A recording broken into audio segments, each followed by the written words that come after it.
Good afternoon, everybody. I'm so glad that you could make it, because we had rather a lot of technical difficulties on all sides in starting this meeting. So I'm very grateful that you persisted and that you're still here. Before we really get started with this webinar, I want to go through a little housekeeping.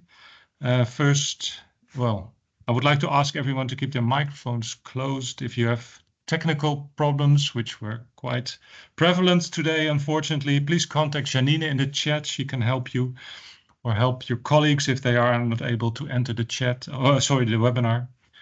Second, there will be room for questions after the presentation. If you have a question, please address them to me in the chat. I will collect all your questions and will put them forward to Professor Pawson after his presentation. And depending on the number of questions, there might not be enough time to go through them all. We will see. And thirdly and finally, this webinar will be recorded and a video will be posted on the VIDE website for those who are interested but are unable, or due to technical difficulties not able to attend. So if you do not want to be seen on the video, please make sure to keep your camera off. And now we will begin. And I would like to welcome you again to this special VIDE webinar. I am Jeditje Jonker and I will be your host this afternoon. I will be filling in for Professor Frans Leeuw, who was unfortunately not able to join us this afternoon. I am the Chief Methodologist at the Netherlands Court of Audit and board member of VIDE. And I'm also a member of the VIDE Evaluatienetwerk. We are VIDE are very honored that Professor Pawson is willing to give this farewell webinar. And I'm also very grateful to Frans Leeuw for making this webinar possible. Professor Pawson does not really need an introduction, so I'll keep it brief. But Professor Pawson held a chair on social research methodology at the University of Leeds.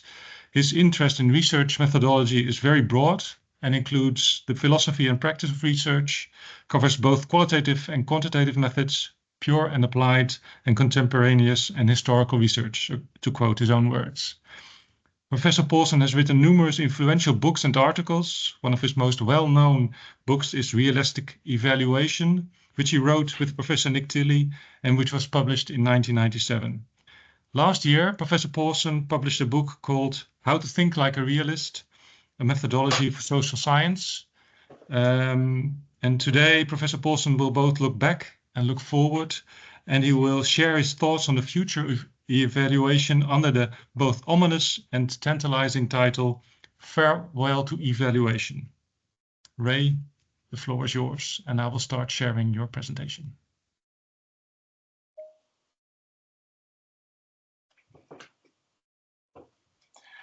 Okay, we're here at last. There's two bits of advice. Never trust an old man with technology and never trust an old man with poor eyesight. So I'm going to change my glasses now so I can see my own presentation.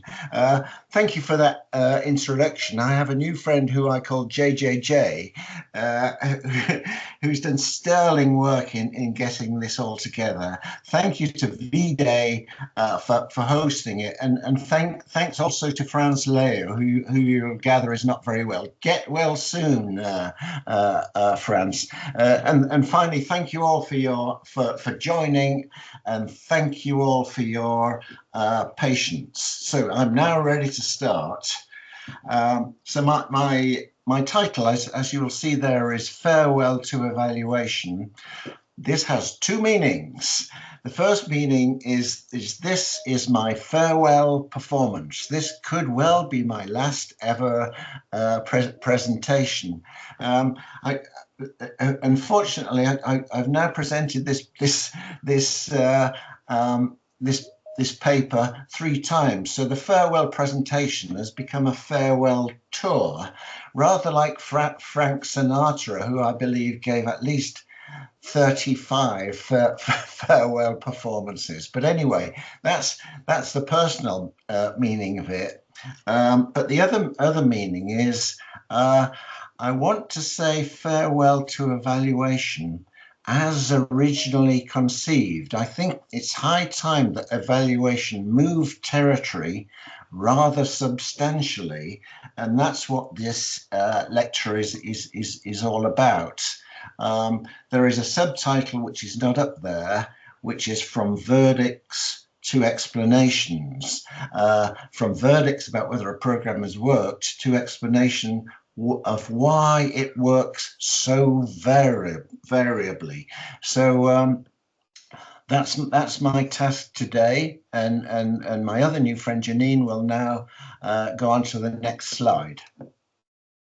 So this is the agenda for the talk. As you see, it's quite a long one, but I'll just whistle through this so you can anticipate what is coming up. So there are I see some arrivals and some departures. I'm going to try and say farewell to what I call the accreditation model of evaluation, the verdict model. I'm also going to say farewell to the commissioning model, the actual business model of evaluation.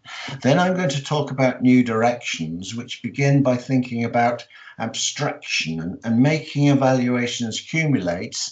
And then from 4 to 9, I go through some ideas about new directions for evaluations. So demolishing the evaluation research silos, prioritizing synthesis over evaluation, shifting to more ex ante as opposed to ex post evaluation. Another important future agenda, I think, is widening the focus of evaluation. Rather than concentrating on these things we call interventions or programs, I want us to be more ambitious and take on the whole policy apparatus. 8, I'd like to see an historical dimension to evaluation research. And 9, reaching for the stars, I'd like to see us look at what are called in the literature wicked problems. Now, I should say two things about that agenda. First of all, I'm not going to have time to talk about many empirical examples of those things. And there is a paper behind this presentation. The paper is going into a collection edited by our friend Franz Leo, and so if he's feeling very generous, he might well let you have a preview of the paper. The other thing is this is deliberately intended to be controversial, so I'm going to make a few of you redundant in the course of this in this talk. But on items 4 to 7, I'm going to introduce lots of new work for evaluation research. Janine, the next slide, please. So again, I'm going to back to what I think of as the beginning of evaluation research. It's often called a professionalization of evaluation, which began in America, in the US, in the post-war period, post-Second World War period, a time which politically was known as the Great Society. Poor old Americans are obsessed with greatness, and you might have noticed it's back on the agenda again, but in a much more disastrous way. But anyway, what happened in the Great Society was that a huge range of domestic programs were launched across the policy waterfront, literally by the thousand, and that created the What Works agenda. So each of those bits of research across America was put to research with the entirely reasonable aim of identifying and accrediting those effective interventions, to weed out what works from what didn't work. And a number of research and evaluation clearinghouses were set up to do this, using the conventional methods of the time, that is to say, trials, quasi-experiment, pulling them all together with meta-analysis. So that was the original model, the accreditation model. And what those of you as old as me will have come to realize is confidence in that model has gradually ebbed away. In the paper that underlies the book, I use the example of Head Start programs. Head Start was one of the major programs in the Great Society, and there's debate to this day whether Head Start actually works, say, for instance, over a long time. But I'm just going to seed one bit of doubt in your mind via this paper. I don't know how many of you know about it. Ross's paper called the Iron Law of Evaluation. Under the metallic laws, this at the bottom of that slide, you'll see what the iron law is. Let me read it. The expected value of any net impact assessment of any large-scale social program is 0. So if you have a program and you roll it out on a large scale over and over again in different contexts, Rossi tells you should expect the net impact to decline to 0. A fairly strong statement, I think. At this stage, if I'm doing this presentation live, I go for a bit of audience involvement and ask people to put up their hands if they think Rossi was correct. And I have to say, it's a minority that does so. However, I think Rossi is absolutely right, and maybe it would be interesting to come back to this in at the end with some questions. Next slide, please. The great problem for the accreditation model is about the complexity of social programs. Can you say what works given that programs are so complex? And as you will all know, the evaluation literature has been dominated by the complexity agenda for a good 20 years or so, and I'm going to try and capture that on a single slide. My favorite definition to do with complexity is the thing at the top of that slide. We need to understand that programs are complex, adaptive, self-transformative systems which are inserted into institutions or services or society, which are also complex, adaptive, and self-transformative. So we're dealing with complex systems inserted into complex systems. I think people, anyone throughout the world would have little problem understanding that society itself is a complex, self-transformative system.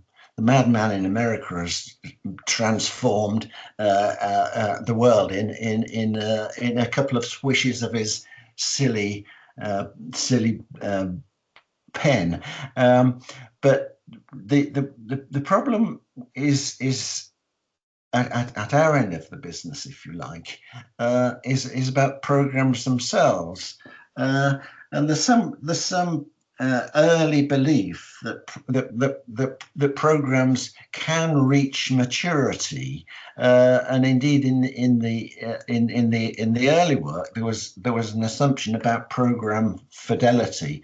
Only evaluate programs which are mature, only check for program fidelity to know that the program is operating in the same repeatable fashion. Well, I have to say that that's just madness, because if you ask any practitioner what their job is, no practitioner is ever going to say, my job is to roll out a program in the same fashion forever. Their problems are on Monday morning when they turn up for work. Their problem is to firefight, to deal with problems, and if it's a good day, to actually improve the program. So by their very nature, programs are self-transformational. And this is the basis of the complexity critique, I would advise you to have a little look at a work by a friend of mine, David Byrne, who captures it in 4 words: effects are system states. So there's a silly diagram to the right hand side of that slide. This is not, it doesn't have any formal power whatsoever, but I like to contrast it with the linear X causes Y diagrams that are often used to describe program effectiveness. Basically, what this diagram is saying, you instigate a program, it hurls round a system with many internal processes, and effects only follow from that myriad of processes. Now we come to the important bit on this in this slide. If that is right about the nature of programs, systems within systems, it changes the evaluation question, and the bit highlighted in bold is an important statement for this presentation. So I'll read it and read it slowly. The question is, I think the evaluation question needs to be reset, and it goes something like this. Notice there are etc. at the end. So this is a first statement about complexity in practice for evaluators. So here goes. What is it about a program that works for whom? In what circumstances, in what respects, with what resources, at what cost, with what public support, with what sustainability, designed and funded by whom, implemented by whom in the presence of other programs and reforms. Please digest that. I'll give you 3 seconds to do so. Translate it into Dutch and remember it, because it's important for the rest of what I have to say. For short, I'm going to call that multiple condition causation. On to the next slide, please. Now, if that's all correct, that has some rather drastic consequences for the What Works model, the accreditation model, and in a rather jocular way, I'm going to say the result of that is evaluation research, as conducted conventionally, is a leaky bucket. So why? 3 bullet points there. First of all, no single evaluation can capture all of those conditions. So that long sentence that I've just read out, no evaluation of a single program has ever met the challenge of answering all of those questions. Secondly, that's not to decry single case evaluations, but all they do is provide an account of some of those conditions or not others. So a particular evaluation might be rather good at telling us for whom a program works. An evaluation might be good at comparing different intervention models. So to be sure, an evaluation can do that, but it leaves all of the other problems behind. And here's the sad payoff. So the results derived from a single case will not apply to others, which invariably take place in a different configuration of those system states. So on that basis, I'm bidding farewell to evaluation. We can't select a group of programs that work and a group of programs that don't. When push comes to shove, I would say that nothing works everywhere and everything probably works somewhere. So we can't have this differentiation of things that work and things that don't. Next question. Next slide, please. Here's another tale of woe. I'm also going to bid farewell to the business model, the commissioning model. Despite what I've said, evaluation research as conducted remains largely unchanged. And I think this applies in the Netherlands, throughout Europe, and so on. So an agency launches a program, an intervention, with the stock requirement that and funding, sometimes compulsory, that each individual program should be put out to evaluation. So the model is one intervention, one evaluation, and that's been criticized a lot. So this is my second paragraph in the slide. Lots of problems are noted about that. I won't go through those. Soft money. Many of you will know that evaluation therefore depends on soft money. Time frames given to evaluation are often short. But that's not my worry. That's not my beef. Here, the key problems is mentioned at the bottom. So inquiry becomes atomized. Each evaluation starts from scratch. The evaluation is commissioned, a method is applied, and results are generated, and that works independently. So the evidence base of evaluation, if you think about it, is quite curious. It consists of thousands of disconnected studies. The business model pushes us to this disconnect. Dozens and dozens of studies, no requirement that there'll be mutual learning. And now I'm going to call that Groundhog Day to cheer us all up. And those of you that work on evaluation contracts will know this very well. This is the little bit in the right-hand corner of the slide. You'll all be very familiar with Groundhog Day. I remember this from when I was a jobbing evaluator. That is to say, you've done your research, you've published your final report and given it back to the commissioners, and you're all ambitious for it. You want to publish it in 2 or 3 journals. You want to take it out on the circuit, but along comes the next invitation to tender.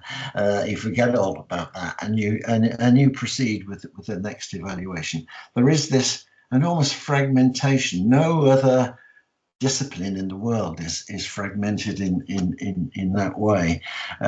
Next slide, please.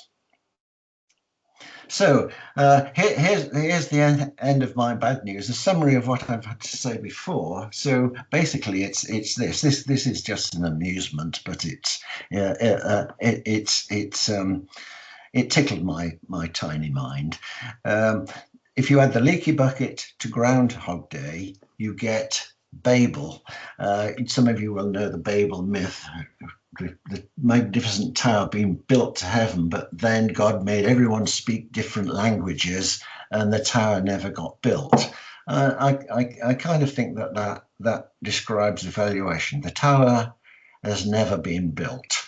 So that's the end of the farewells. Let's begin with the next slide, please.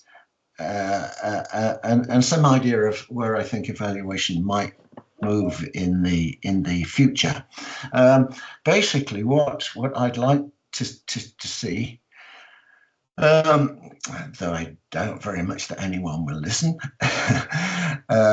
is that evaluation research should seek cumulation. It should be a cumulative science. Now, what might cumulation mean? In terms of empirical inquiry, I think there are a couple of ideas that I put on this slide. One of them is from Karl Popper in his book on the logic of scientific inquiry, and for him, cumulative knowledge, building knowledge is what distinguishes natural science from all other ways of knowing. Excuse me for a minute. And he explained that in this little diagram, the PSTTEE diagram. So what he's saying is that scientists occupy a problem space. They're interested in a specific phenomenon, say the nature of gravity. So they occupy a problem space to which they put forward some tentative theories. Those tentative theories are always partially successful. That is, they explain part of the problem situation, but not others. So the tentative theories always will have some truths and some errors, and EE stands for error elimination. On the back of that error elimination, the problem itself changes. It's not the same problem. We've learned a little bit about gravitational attraction, but we're well short of anything like full knowledge. And on the basis of the change in problem situation, we employ a different set of theories. Those theories will contain errors, and the problem situation will change over time. I've always got a quibble with that particular formulation, is in that empirical inquiry isn't in there. It should follow from the tentative theory, but empirical inquiry also is another EE. So I think perhaps Pop would settle for just having one EE. What I want to stress about that is the problem investigated changes over time as we grasp more knowledge. Now, the second diagram looks at the same problem in a different way. There's another literature, that's methodological literature, that's helpful, and it's in the case study literature. And the bottom diagram is about that. So the little explosion symbol, starting with the blue one on the left, that imagines any evaluation as a case study. I think it's really useful to think of evaluations. What I'm doing is case study research. So case study one, what you'll find is the program works heterogeneously. Whoops. So program one, it might work for some people, not in others. It might work for some contexts in some communities, not in others. It might work if implemented in some way or another. So the case study researcher's job is to explain within program heterogeneity. But what happens is a very similar program turns up all of the time. Another Head Start program, another Head Start program, and each case study scholar has to explain within program heterogeneity in those cases, but also another explanatory task pops up of explaining the heterogeneity between programs. So if you think of evaluation research as case studies, we have a mighty difficult agenda of formulating theories that explain both the heterogeneity within programs and the heterogeneity across different programs, and I think that is a good way of looking at the task before us. Next slide, please. Now, how might we set about that task? So the next slide is about the huge degree of overlap and similarity between programs. I start by saying, due to the narrow imagination of policymakers and their limited resources, variants of the same program are tried and tried again. 1,000 apologies if you are a policymaker. I didn't mean to say you have a narrow imagination. Let's just stick with limited resources. So what I'm saying there are programs are limited. Programs with all of their detail are limitless, but the program theories, the main carrier, the main idea of the program, they're most certainly not. And some of you will know a book, a heroic book in my opinion, which captured the idea but exaggerated the idea by claiming that there are only 3 types of program theories. So in a book by Bebelman's Videk, I think Franz had a hand in this book too, they claim outrageously that there are only 3 types of program theory. So your program is either a carrot or a stick or a sermon. Let's look at the idea of carrot theory. Carrots are basically, there are programs that carry incentives. There's a little list there of programs which carry these incentives. The list could have gone on and on and on. But the point is that they cross the evaluation silos. So they're not health interventions or educational interventions or environmental science. It crosses the whole field.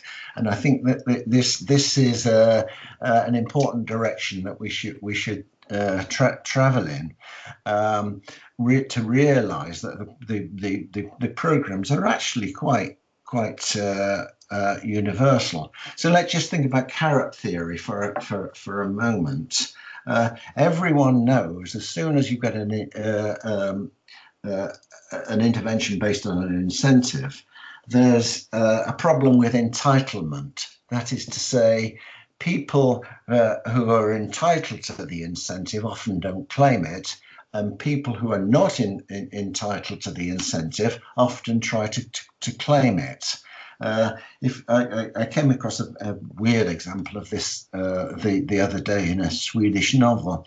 It was about the rat plague in Hanoi in 1901 or something. So in the rat plague, people, the officials in Hanoi were at a loss to contain this plague, and they came up with an incentive, and the incentive was, bring us cut off the rat's tail, bring us that. You will therefore reduce the rat's population and gain a little pocket money for yourself. Did it work? Up to a point, until they realized that lots of people then went in for rat breeding. So if you breed the rats, you then have a way of claiming their tails. The point of the tail is that it's yet it's an odd example, but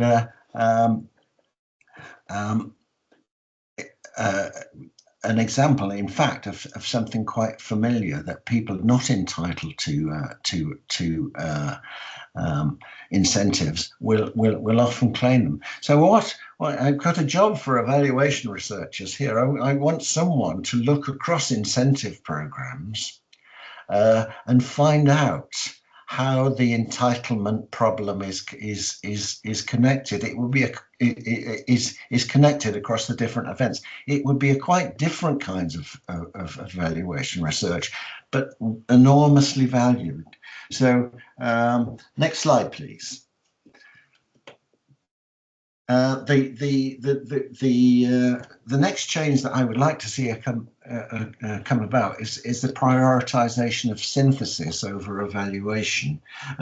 This is not a new claim at all, and synthesis is being magnified in importance a lot over the last 10, 20 years, and I try to encourage people to do something that I call realist synthesis. So I won't dwell long on this slide, other than to say that the synthesis that I'm talking about should be explanatory. It's not a numerative system. It's not meta-analysis saying, following my forest plot, this kind of program works and this kind of program doesn't work. It produces an explanation of a program that's tried over and over again. And so, moving to the bottom of the slide, I think the ideal research strategy is this. So if you are lucky enough to be a commissioner, I think you should demand an explanatory synthesis plus a focused evaluation, and they should be commissioned together. The focused evaluation, not asking does it work? The focused evaluation, picking on bits of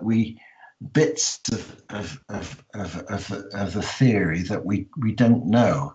So maybe you could have an explanatory system and then focusing the evaluation on sustainability, the longevity of a program, rather than to try to cover everything. Your explanatory synthesis has a much better chance of understanding everything in inverted commas. Next slide, please. The next thing I'd like to see is a shift from ex post to ex ante evaluation. And I remember scores and scores of years before, it was a European Evaluation Society meeting, and someone made an impassioned plea for more ex-ante evaluation. At the time, I was bemused. How can you evaluate something that's not happened?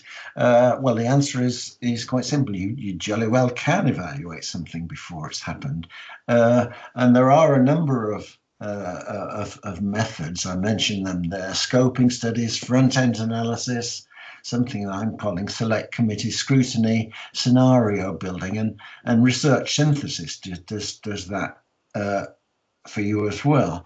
So I think there can be lots more important work done on ex-ante evaluation. The problem in evaluation research is why ex-ante evaluation is particularly difficult is programs, I put it there, are febrile. They're in constant motion. They tend to follow from crisis and failures. So the working model is high up in the policy strata. Someone says do something and then passes over responsibility. So the program doesn't get formulated, the intervention doesn't get fully formulated until way down the process. In casual English language, all of the details are settled on the hoof. Therefore, it's difficult to do ex-ante evaluation. But if you compare that with something like legislation isn't reversible. It isn't easily reversible. Legislation isn't self-transformative and adaptive, and therefore the passing of legislation involves absolutely thorough ex-ante evaluations. In the UK, it's the job of parliamentary select committees to do this. And so the idea is to search out loopholes and barriers.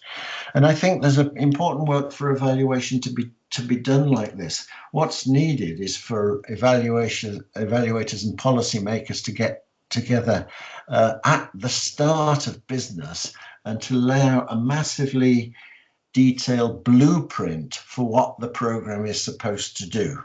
That's what it should be called, the blueprint for blah, blah, blah, blah, blah. And if we had that, and if that was done in great detail before evaluations, before we have to do something, then I think that's a marvelous task for evaluation. Passing on to the next slide. I think another important movement and another important task for evaluation is to move from these things called programs to the whole policy apparatus. And I think evaluation became program evaluation because of the Great Society impetus.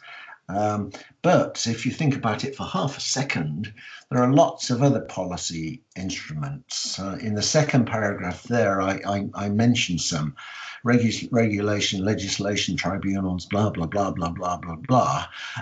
All of those can and should be evaluated, and all of those can and should be evaluated using the same idea. What is the basic theory between underlying this legislation? What is the basic idea, the theory of public inquiries? What are public inquiries supposed to do?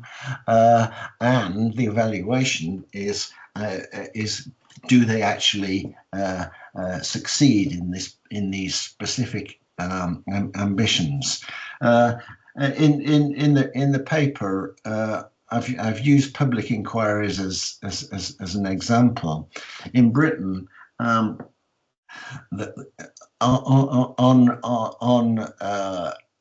the event of any disaster, any crisis, hands always go up for we must have a public inquiry. So unfortunately, there's a disconnect between the theory of public inquiries and the public expectation about them. So public inquiries are inquisitorial. They search as evaluators do for causes and effects and processes. Yet much of the public expects them to be adversarial. And so this is meat and drink for an evaluator. There's a public inquiry theory which is not met by public inquiry practice. And in terms of ambition for the future of evaluation, I think that's probably the main one. We're stuck with these things called programs, and I think we should be more ambitious. The old man's getting a little bit tired at the moment, but I think I got 2 slides to go. Next one, please. Now, here's another one. Here's another important idea. Have you ever heard of an evaluator historian? Probably not, but I think you should, because if you look at the policy apparatus, key bodies, key agencies grapple with the same task. So if you think of of welfare and welfare payments and welfare changes, that's an ongoing problem, been going on for many years. Same with things like health services. In the UK, the health service is reorganised every it seems 2 or 3 years. You think of things like sentencing policy, sentences, imprisonment sentences, imprisonment sentence policy changes from year to year, and it would be interesting for an evaluator, rather than tackling the current change, the new directions in policy, to actually go back and see how look minutely at those the consequences of all of those changes. The great advantage of doing it like that is this within institution synthesis. It's a form of synthesis, but only within an institution. Now that nothing eliminates heterogeneity, but it reduces it a bit, in as much as the same infrastructure is in place. So what I'd encourage people to do, what I'd encourage agencies to do, whether it's the Gates Foundation, whether it's a government. A government body, whether it's a local authority, is to systematically look back at what's been done. It's like that Popperian sequence. There will be ideas put forward. They will be the good and bad. Has each idea eliminated error, or has it produced error? There aren't many good examples of this, I have to say. Institutional history tends to be written by political scientists, and they're keen to tell us about the political forces, the ideological forces that change provision. But looking at that through the eyes of an evaluator would be very, very interesting. Next slide, please.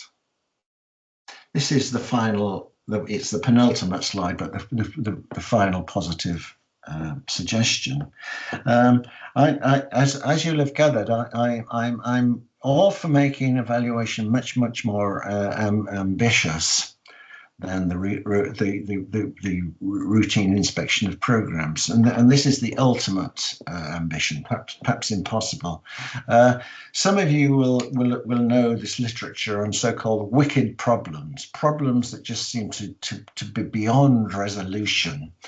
And the key definition of these things is that key stakeholders disagree fundamentally about the nature of a problem, and thus any potential solution. So you have two or more narrative blocks completely disagreeing about what the problem is. And the problem is also beyond the control of any single agencies. No one's responsible for dealing with these wicked problems. And so conventional solutions, bigger cash injections, or let's try another intervention, that simply doesn't work. But that's not reason. There's no reason to despair. And what interests me here is if you look at the conflict resolution literature, there's something in there called a small wins framework, and what it suggests is to conquer a wicked problem, you closely inspect the narratives, the ideas, the theories between the opposing positions. That opposition will never be total. So in the middle of this Venn diagram, we have this pinprick of an area where there's not actually a contrast. And that in this literature is called root narrative analysis, seeking out pinpricks of consensus. And the idea is once you've established that bridgehead, it's possible to build ideas and theories and future programs that will possibly confront the wicked problem. Just let me give you a brief idea. In Britain at the moment, the mental health services are completely and utterly overwhelmed, and there are two narratives that account for that. One says it's the nature of polycrisis in modern society. Society throws up problem after problem, and the result is that more people are suffering from mental health problems.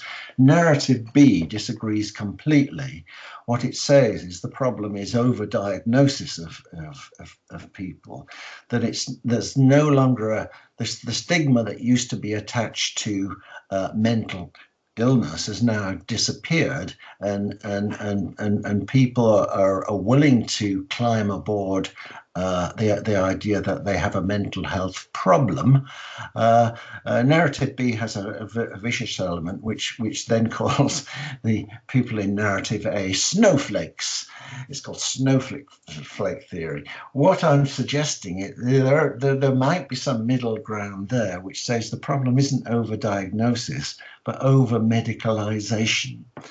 And if we look at that idea and try and formulate ideas and interventions around that, then we might make some progress. So again, this sounds completely alien to evaluators. Evaluators don't look at narratives. They don't inspect narratives to find points of contact and seek to build on them. But my idea is, well, why not? Why should evaluation be stuck with just inspecting little preset predetermined programs? So there I drop into exhaustion and reach. We had a tough time getting on board, but we did it.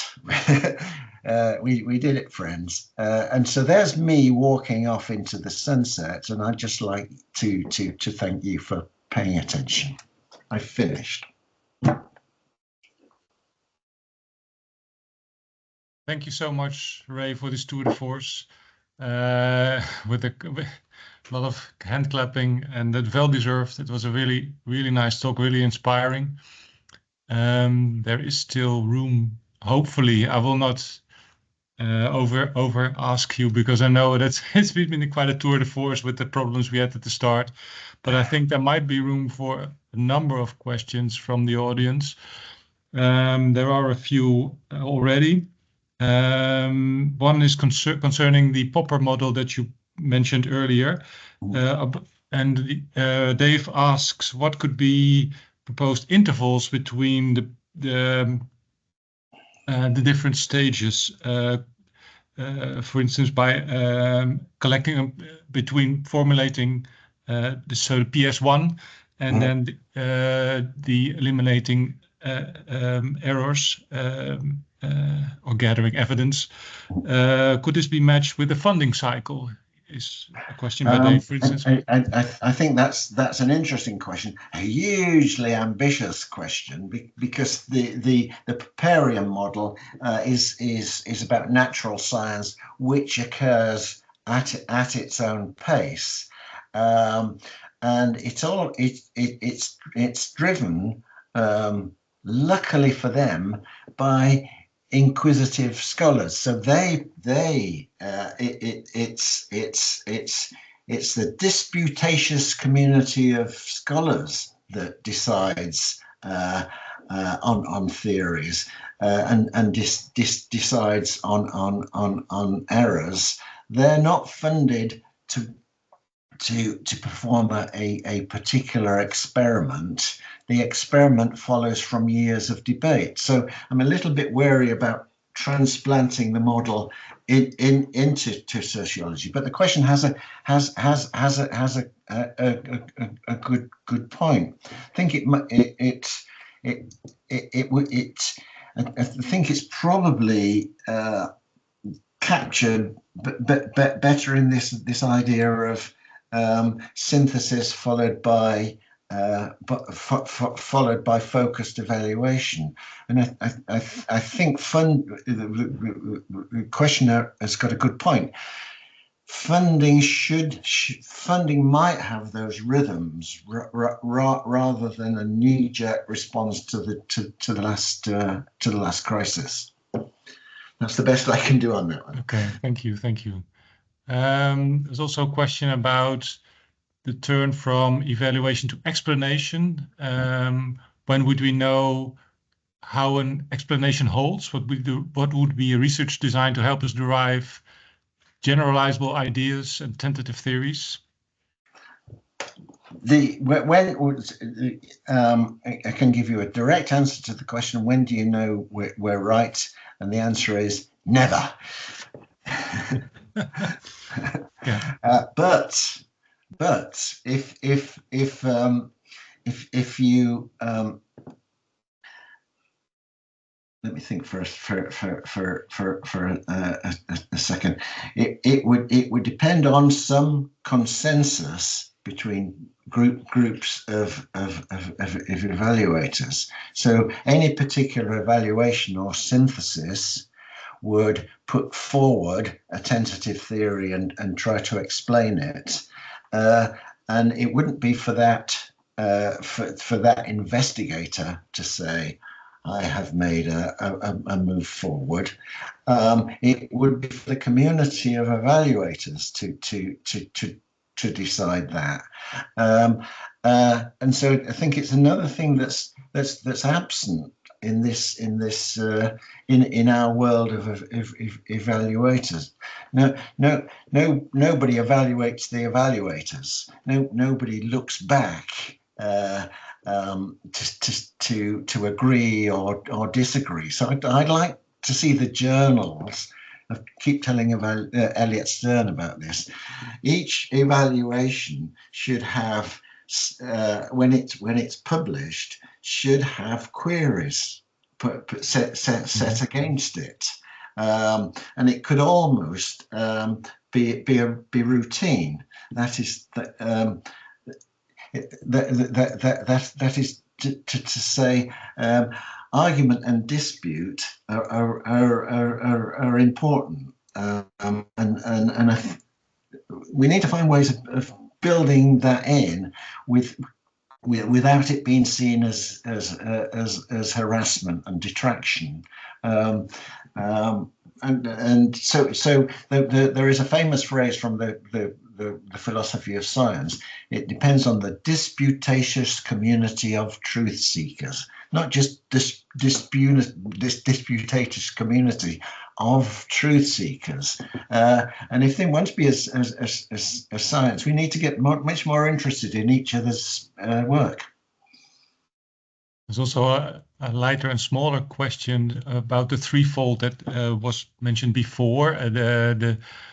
Could you give a small example of sermons, which because you made three carrot, sticks, and sermons. Exactly. Yeah. Can.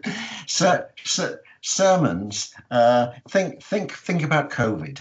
Think about COVID. Much of in Britain anyway, and I think you were very little different.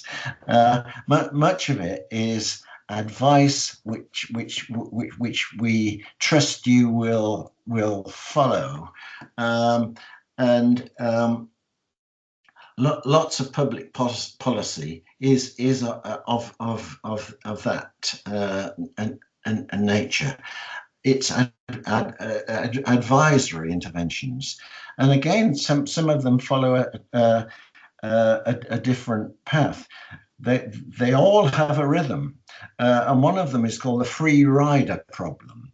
That is, advice is sometimes followed, and advice might be followed by the majority of people, but there's always these exceptions, and that's the free riders. So free riders are people who benefit from the obedience of the rest of the people, but don't follow the advice themselves. So they still benefit. In the UK, there's some famous examples of government advisors who pontification, there's another good word, who pontificated about social distances and remaining in your community. And there's a famous example of a UK free rider, who you won't know the individual, who managed to drive 200 miles to the north of England. So he benefited from the sermon without following it.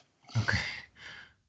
Thank you. I think perhaps a final question. It's quite a long question by Leon, but I'll try to summarize it a little bit. He wonders whether your plea to go from verdict to explanation, whether it's not important for evaluation to do both, because you need both. And otherwise, if you lose the verdict side of evaluation, then evaluation becomes almost the same as ordinary science, as he calls it. So could you perhaps elaborate on that, how you feel about that, whether both are needed? I fundamentally disagree. I've always thought that evaluation is not ordinary science. It's just good social science, and I think that good social sciences, as I explained ad nauseum, is about explanation. I don't think when you've arrived at an explanation, it still has power, but it's not a verdict about the program as a whole. So to make friends with my question, you might say that you could do an evaluation, and realist evaluation is very much about what works for whom in what circumstances. So if you do your evaluation and find that it works for one group of people and not another, I would call that an explanation, but not a verdict. But it is actionable. Once you know that the program is slanted to some people rather than another, you can try and reformulate and re-aim your program. So I think explanations have power. Okay.